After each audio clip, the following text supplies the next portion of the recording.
must be our goal and our guide. And all that we strive for as a human family, dignity and hope, progress and prosperity, depends on peace. But peace depends on us.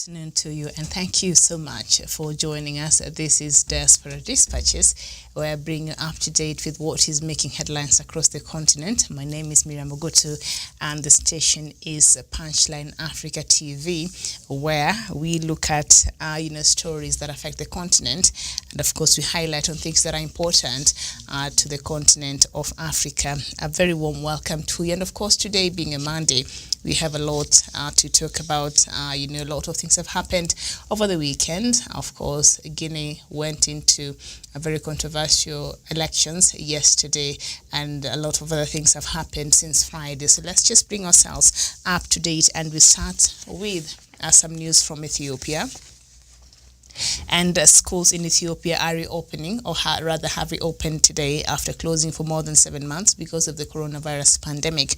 The schools are reopened in stages, with students in rural districts returning to classes fast. The schools were closed down after the country reported its first case of coronavirus in March, and the country is aiming to reopen all primary and secondary schools by mid-November.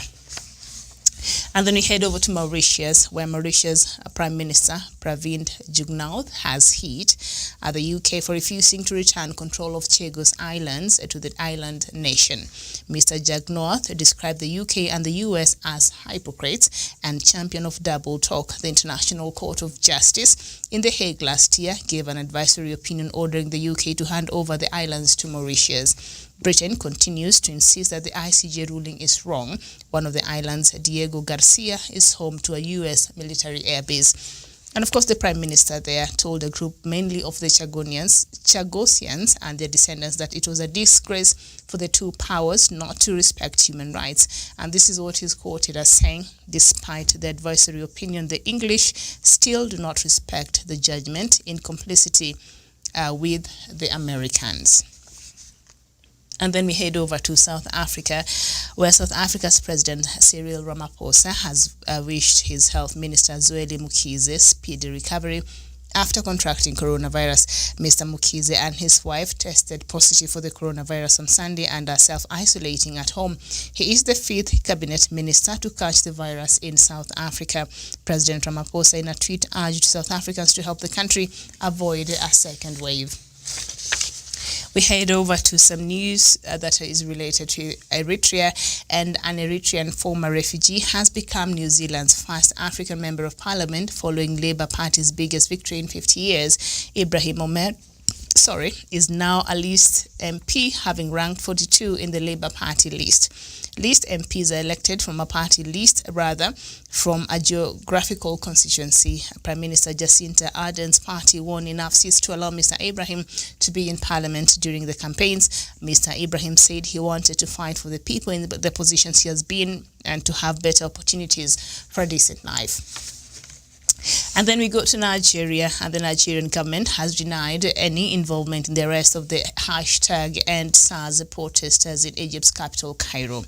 The Nigerians in Diaspora Commission chairperson Abike Dabiri Erewa said that the Egyptian authorities were enforcing the restrictions on public gatherings. She said the protesting Nigerians were not arrested at the Nigerian embassy. The #EndSARS protests, which call for an end to police brutality in Nigeria, have spread to different parts of the world, with those in the diaspora expressing solidarity. The Nigerian government disbanded the hated Special Anti-Robbery Squad, but the protesters want major police reforms. And then we go to Guinea, where ballots right now are being counted in Guinea's presidential election as incumbent 82-year-old Alpha Conde seeks a controversial third term. Provisional results must be announced 72 hours after closure of polling stations that happened yesterday, and that is according to the electoral law there in Guinea. Candidates will then have 8 days to lodge appeals, a failure to which the final results will be deemed uncontested. Presidential candidates need more than 50% of the vote for an outright outright victory, or there will be a second round on 24th of November. 10 other candidates are also running outside of course, the incumbent President Alpha Conde. On Sunday's election was conducted in a tense atmosphere, although Security Minister Damatang Kamara said no major incidents were recorded during the voting yesterday. And then we go to Ivory Coast, where the house of a former Prime Minister of Ivory Coast has been burnt down during clashes less than 2 weeks before bitterly contested elections. It is not clear who was behind the attack on the residence of Pascal Afingwesan in his stronghold of Bogonunu. One of the town's schools was also destroyed, a teacher told the BBC. One of the town's Mr. Ngwesan and former President Henry Konan Bedi announced last week, they will boycott the 31st October elections. President Alassane Ouattara, vying for a third term in office, has rejected their demands to postpone the vote and hold talks. He initially said he would stand down, but after his preferred successor, Amadou Gon Coulibaly, died of a heart attack in July, he reversed his position. And then we go to some other ridiculous story from the continent. I don't even know how we allow certain things to happen in this continent, but let's just get on to Equatorial Guinea for us to find out what is happening in that country. And Théodorine Nguema Obiang, who is the Vice President of Equatorial Guinea, who is also the son of the president. Now, the Vice President of Equatorial Guinea is the son of the president. Let that sink in for a minute there. He has been holidaying on their Delig island and sharing videos and pictures on Instagram, and in his latest video, shot by a drone, captures him walking on a deserted sandy beach, then to another sequence of him snorkeling and diving in pristine turquoise waters there. Of course, Now, the video ends with an overhead shot revealing the full breadth of the tiny island and a yacht anchored close by.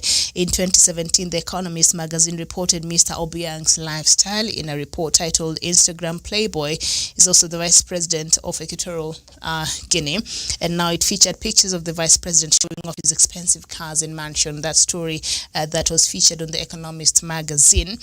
And his assets, including luxury vehicles, mansions, and expensive watches, have been seized in 3 continents over the past decade, Bloomberg has reported. Now, in 2017, a French court handed him a 3-year suspended jail term for corruption. Despite riches in oil and gas, 76% of Equatorial Guinea's 1.5 million population live in poverty. That is according to United Nations and World Bank.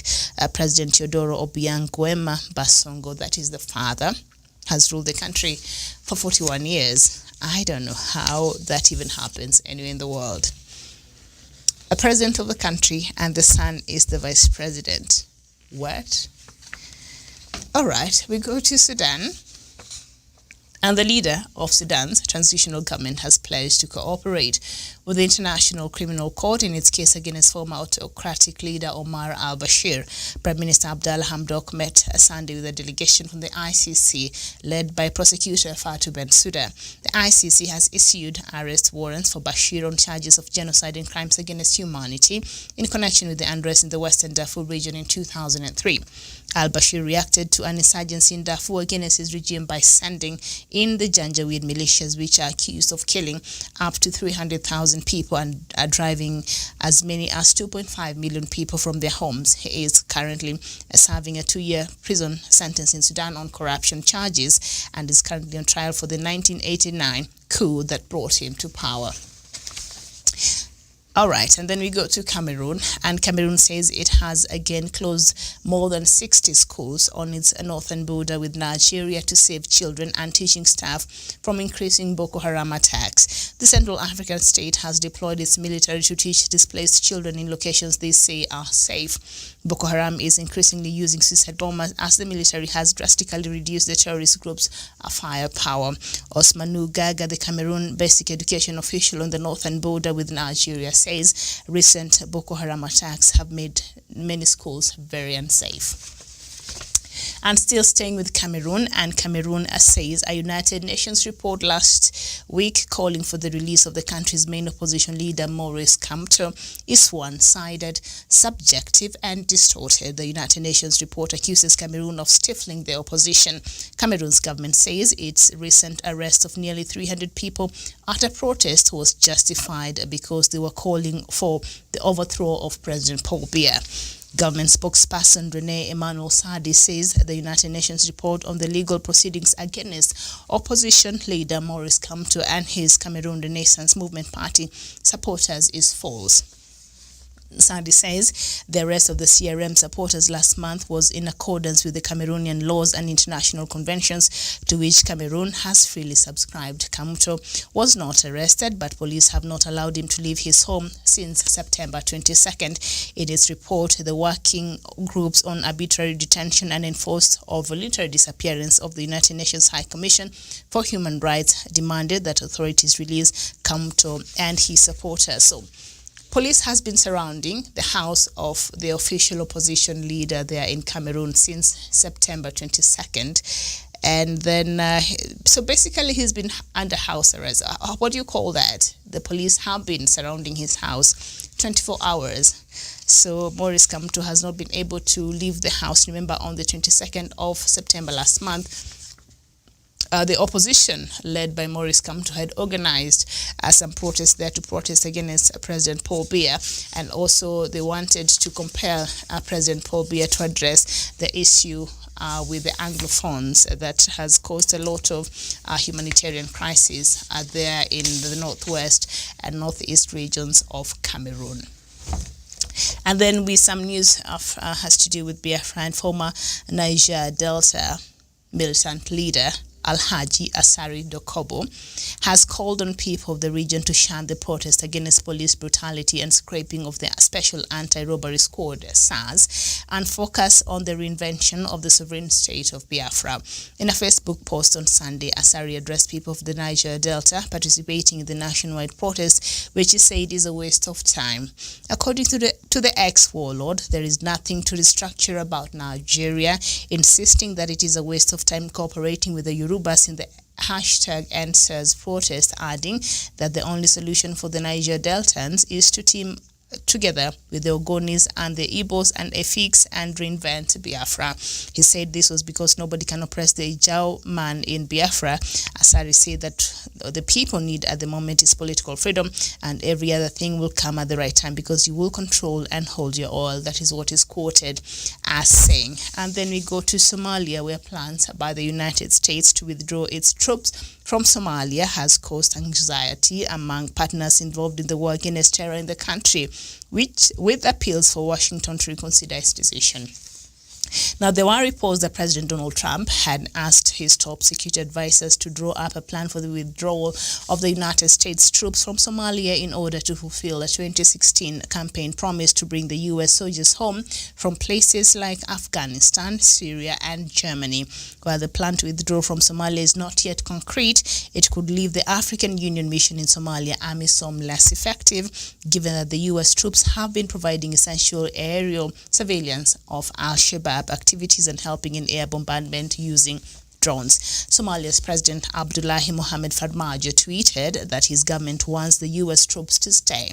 The United States military support to Somalia has enabled us to effectively combat Al-Shabaab and secure the Horn of Africa. A victory through this journey and for Somalia-U.S. partnership can only be achieved through continuous security partnership and capacity building support. That is what our President of Somalia, Abdullahi Mohamed Farmajo, tweeted. So he's saying, hey, big brother, you cannot leave yet. We still need your help over here in Somalia. And I agree with President Farmajo because we know Somalia is yet to completely stabilize, and we know Kenya is one of the countries that has sent its troops there to Somalia, among other countries like Uganda and other countries in the region, just to try to stabilize and help the government of Somalia to fight Al-Shabaab. But the recent activities and how the government of Somalia has been dealing with some of the member states that are in there to help it fight Al-Shabaab has really raised a lot of questions. And a recent report that suggested that the intelligence, Somali's intelligence unit there was actually working in cahoots with Al-Shabaab to beat the efforts by other countries who are in there trying to fight Al-Shabaab, especially Kenya and other countries, and Uganda and Burundi. And so those were the target countries there in Somalia. So a lot has been happening, and other factors that really has prolonged even the stay of some of these soldiers there in the countries in Somalia. And so we're just hoping and praying for a day that Somalia will be able to take care of its business and will just have other relations outside of any other country's troops being in that country. So we hope that we shall live to see that day. So our President Donald Trump, while he was campaigning for his first election, one of the key things that he was campaigning for, he promised during the first campaigns. Of course, now they have 14 days to election. Is it 14 or 15? I'm not sure. But he said when he's made president the first time, that his priority was to bring back the American troops from all over the world where they are, in Iraq, in Syria, in these other countries, and in Afghanistan, and of course Somalia. We know the U.S. Troops have been in Somalia, and they've been helping a great deal when it comes to the war against terrorism in the region, and especially the fight against Al-Shabaab there in Somalia. So President Trump now, because it is an electioneering period, and these are just some of the promises that he made. So now, see, here's the problem, because for us in this region, we understand that Al-Shabaab is a serious problem. It poses a huge security risk for us. So for us, it has nothing to do, of course, a lot of politics is involved, but it has more to do with the security of the region. So it is a serious threat for this region, the East African region, especially the activities of Al-Shabaab and Kenya. We have suffered from the hands of this extremist group. And so it is winning the war against Al-Shabaab is very important for us as a country, because we have been directly affected, one, because of our proximity with Somalia, and two, because of the porous border we have in the northern part of the country, and among other factors, all right? But thank God our security agencies in this country have beefed up their efforts, and perhaps their attacks have reduced over the last couple of years compared to a few years ago, where Kenyans being attacked by Al-Shabaab, so just grenades going off the streets of Nairobi was almost becoming a norm. But now things seems to be under control. So the stability of Somalia is very paramount to this region.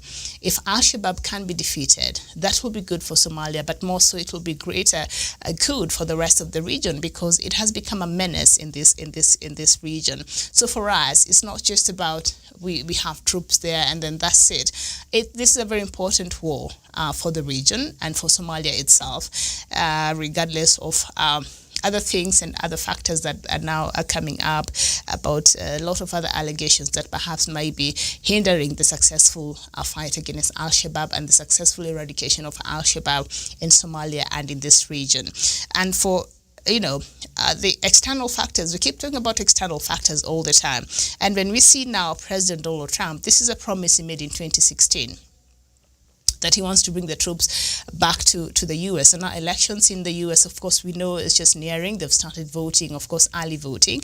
But the election will be happening on the 3rd of November. So for the U.S., it has nothing to do with the stability of this region, as we now see. These are promises he made, and it is something that he thinks he has to deliver. And he's saying he wants the troops back home before, I think, Christmas. I don't know if that will be possible. But where will that leave us in terms of security, and perhaps the role that the U.S. has been playing there in terms of, helping the troops that are there, the AMISOM troops that are there with the sophisticated, drones and all that. The U.S. Army, we know, of course, they're way better.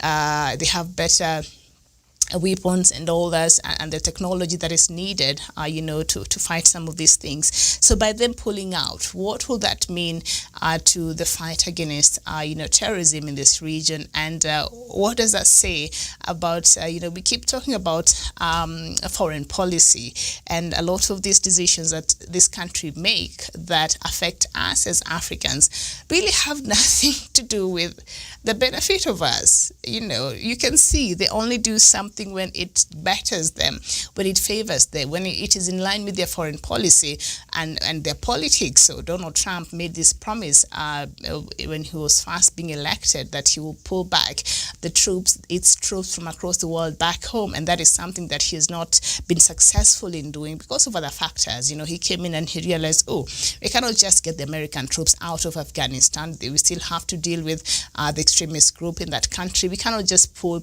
our soldiers from this and this country the way he thought he would. So when he got there, I think the intelligence community there told him that might not happen. You can say it, but when you go back to the paper, then it's not really possible. So that is something he has been grappling with, and now he feels, because this is a promise that he made and he has to fulfill it to them, to the people who elected him there in America. So he really does not care about what happens in Somalia, about how, if the US troops pull out, how will that affect the gains that have been made there in the war against Al-Shabaab in the region.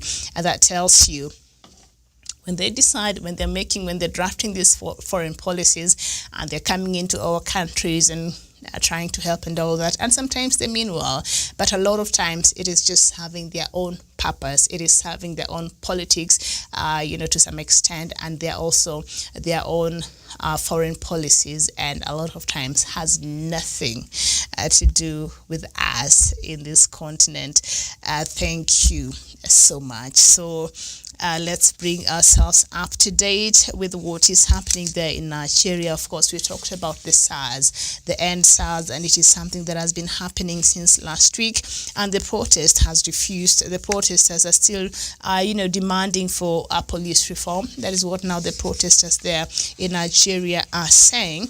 And of course, there were protesters that were arrested and of Nigerian descent who were supporting the protest back in Nigeria. They were arrested in Cairo, and we saw a lot of Nigerians were not very happy with that, and so the Nigerian government came out and denied and said it was not involved in the arrest of the #EndSARS in Cairo there in Egypt. They're saying it is the Egyptian authorities that arrested these Nigerians who were participating in this protest in Cairo, in line, I think, with the measures that Egypt has put forth in regards to COVID-19 safety measures. We know Egypt is one of the countries that have been hard hit by COVID-19 in the continent, I think after South Africa. So they're saying we still cannot allow large crowds to gather, and so that could be one of the reasons why.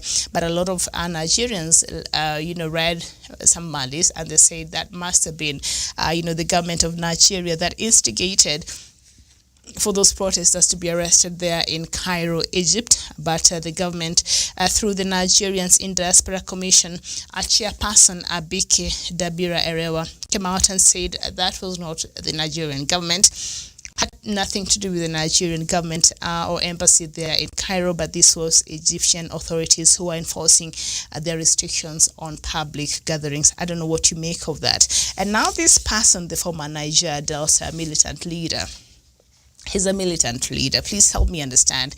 A former militant leader. He's called Alhaji Asari Dokubo, and he's telling people, or Nigerians, or rather Biafrans, so that part of Nigeria, is saying, hey, why are you even bothering participating in #EndSARS? Well, we have bigger problems to think about. We have a country that we want to form. So can you just forget about the #EndSARS, and can we focus on the bigger picture, that is getting the independence there of Biafra? It's quite interesting, and this is what he said. Alhaji Asari Dokobu.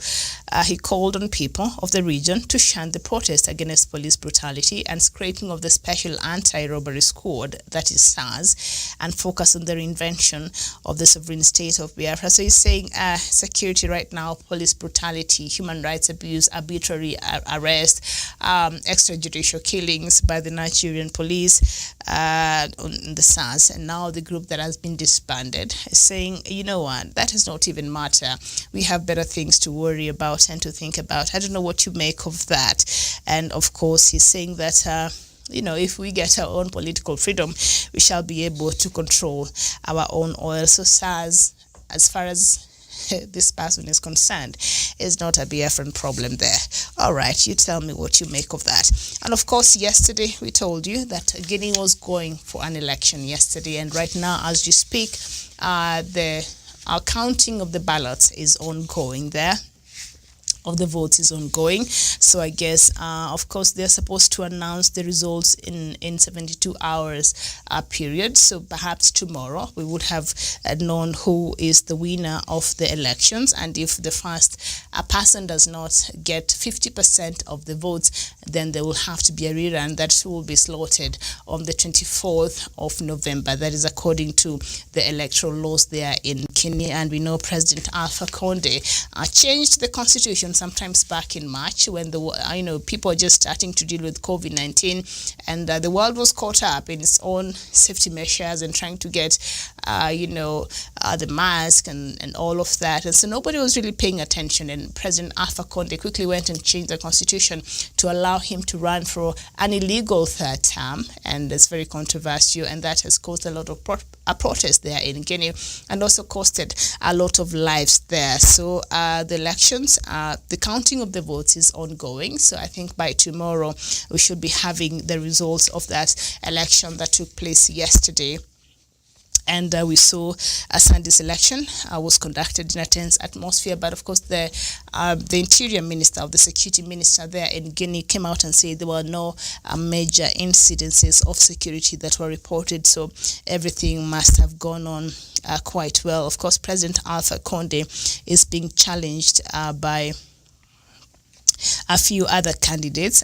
He is 82 years old, He is 82 years old. I mean, all right, let's just leave that. So we wait for the results tomorrow. And another country that will be going also on another controversial elections in 2 weeks' time is Ivory Coast, and we know also President Alassane Ouattara is running on another third term, controversial third term, might I add, against the constitution there of Ivory Coast, and also that brought about a lot of controversies, and there has been protests there in Ivory Coast. But President Alassane Ouattara is saying, as much as I led this march, I think I still have a lot to give to the people of Ivory Coast. So whether you like it or not, I'm just running. So he's running on the 31st of October there.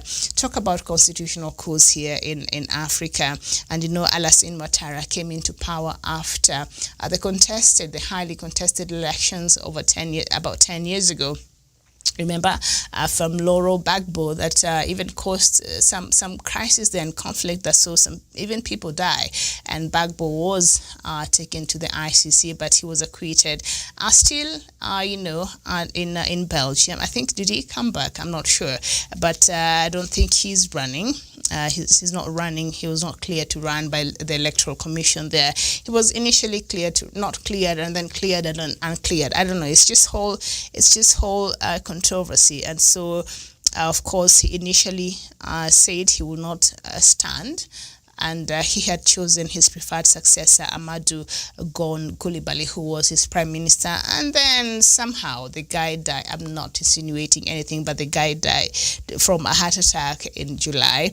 And so President Alassane Ouattara said, so the one person that I thought would actually succeed me and do a good job at that is dead. So I think I'm the next best thing. So I don't trust this presidential seat or another successor than the person who died in myself. So he decided to just go again and just violate the constitution. So as we speak right now, the house of the former Prime Minister of Ivory Coast, who is one of the people that is running against the president, Pascal Affi-N'Guessan, has been burnt down. His house was burnt down during clashes less than 2 weeks that happened about yesterday or thereabout. And so it's quite interesting. You see, it's quite mad with insecurity already and things that are happening there. So Mr. Nguesan, whose house was burnt, and the former Prime Minister and former President Kendri Konan Bedi announced this week they will boycott the 31st October elections because they're saying President Ouattara should not even be running in the first place. So they said they will boycott the elections. And I think that happened sometimes back over the other weekend. So there we are. And this other ridiculous story that I mentioned there earlier, the son of the president of Equatorial Guinea, the president of Equatorial Guinea, who is the longest serving president in Africa, by the way. He's been president for 41 years, President Teodoro Obiang Nguema. And yes, his son is the vice president of Equatorial Guinea, and the father and the son, I can't even, and he's known to be sharing about his very luxurious life on Instagram and all that. Even the Economist, magazine, gave him a very interesting name there. They call him the Instagram playboy. That is not a title you want your vice president to have, but he is the son of the president. So what can you do? I think the things that we allow to happen in this continent sometimes are just beyond even. I don't know. The whole of Equatorial Guinea, there's not one person who President Obiang could have as his vice president. Even after being the longest serving leader in the continent, 41 years, and to be precise, his son is the vice president. What is wrong with the people of Equatorial Guinea? I mean, is President Obiang that good that you don't mind, him serving that long? It's not even a monarchy. How do you have the president, father, vice president, son? And it's just okay. And this vice president has been marred with a lot of international, charges. He's been, in 2017, a French court handed him a 3-year suspended jail term for corruption. And despite riches in oil and gas, 76% of Equatorial Guineans, who is of 1.5 million population, live in poverty. And that is according to the United Nations and World Bank statistics there. So, and his assets, that is the vice president, including luxury vehicles, mansions, and expensive watches, have been seized in 3 continents over the past decade. That is according to the Bloomberg news outlet there. And he's known as The Economist magazine called him the Instagram playboy. That is the vice president of a country being called the Instagram playboy. Oh, wow. All right. Thank you so much. All right. Thank you so much. Thank you so much. I will see you tomorrow here, God willing. This has been Diaspora Dispatches, where we're looking at the news making headlines across the continent. Of course, as I said there earlier, Ethiopia has resumed its schooling today. The schools have reopened, but not every child is in class. They started with a few classes, and they will see, and then perhaps it will open in phases there. And Mauritius are complaining about some of the islands. The UK and the US have refused to surrender even after ruling by the International Court of Justice sometimes back last year. And of course, those are the stories from other countries. And let me just look at the Sudan story just before we leave. And the leader, Sudan's transitional government, has pledged to cooperate with the International Criminal Court in its case against former President Omar al-Bashir. Fatou Bensouda went to Sudan. All right. She is the prosecutor there, the ICC prosecutor. And of course, ICC has a warrant of arrest on Bashir's head over the genocide and the crimes against humanity that happened in the Darfur region in 2003. And this has been one of the, currents that are being dangled on Sudan's head. Remember, Prime Minister Abdallah Hamdok has been really trying to lobby for South Sudan to be removed on the list of countries that are supporting terrorism. It was blacklisted in the early 90s after it was discovered that it was hosting Osama bin Laden. So since then, Sudan has been blacklisted as one of the countries in the world that has been supporting terrorism. So after President Omar al-Bashir was removed, and now we have in the civilian side Prime Minister Abdallah Hamdok. I think one of the key things he's been seeking to do is create better diplomatic ties with countries outside the world, outside of Africa and the world indeed, that never had any relationship with Sudan for a very long time, nearly the 30 years President Omar al-Bashir was in power. So one of the key things that Prime Minister Hamdok has been trying to do is have Sudan removed from that list, and also just improve or start even diplomatic ties with countries like the US, with countries like the UK, and other countries across the world that are important. Should Sudan's looking at also Sudan's economic status right now and investment, viability right now, it requires a lot of that. And so one of the key things that the international community, especially the US, has been very adamant about, if you want us to remove, Sudan in the list of the countries that are supporting terrorism, then this is what we want. And I think the key things of what they've been looking for is to have a former President Omar al-Bashir, who has been having a warrant of arrest over his head for the longest time, to be handed over to the International Criminal Court. And so far to Bensouda there, a meeting with the Prime Minister over the weekend, and he promised that his country will cooperate. Now, the problem with that is that former President Omar al-Bashir did not take a gun, literally or physically, to go shoot people in Darfur region. The people under him, the soldiers under him, his lieutenants and people who he trusted, are the ones who participated and ordered for this massacre that happened under his watch as the president there in Darfur in 2003, where over 300,000 lives were lost. All right. And some of these military leaders are still the key figures we have in the military side in the transitional government of Sudan. So I don't know if they will allow for, as much as Prime Minister, who comes from the civilian side, as much as he's promising that Sudan will cooperate with the ICC so that Omar al-Bashir will be taken to the ICC to be prosecuted and to face these charges. I'm not sure if the military side will agree, because that will mean if Omar al-Bashir gets there, the guy has nothing to lose. So he'll just sit there and, give him some nice coffee, and he'll be mentioning names.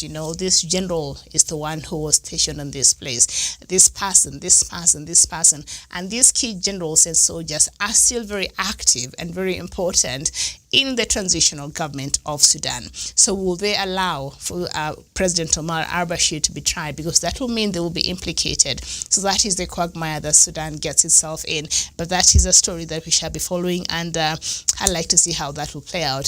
By the Prime Minister saying that they're willing to cooperate with the ICC, will that mean that former President Omar al-Bashir, who right now is serving, I think, 2 years, charged with corruption and money laundering, and also is also facing other charges on the 1989 coup that brought him into power. So it has been hectic for him. So will they finally, not just by mouth, but literally hand him over to the ICC? That is something that we shall be looking to see if at all it will happen. Thank you so much. Let's meet here tomorrow, God willing. My name is Miriam Ogutu. Thank you for watching, and a very good afternoon to you.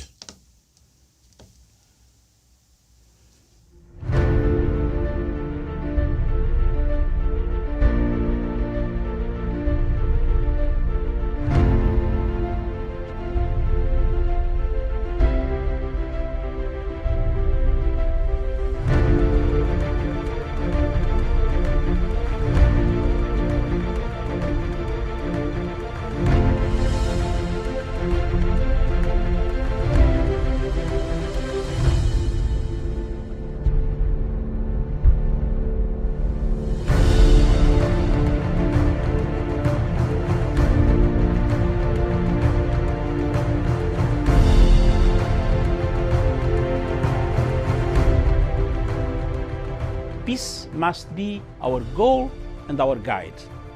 And all that we strive for as a human family, dignity and hope, progress and prosperity, depends on peace. But peace depends on us.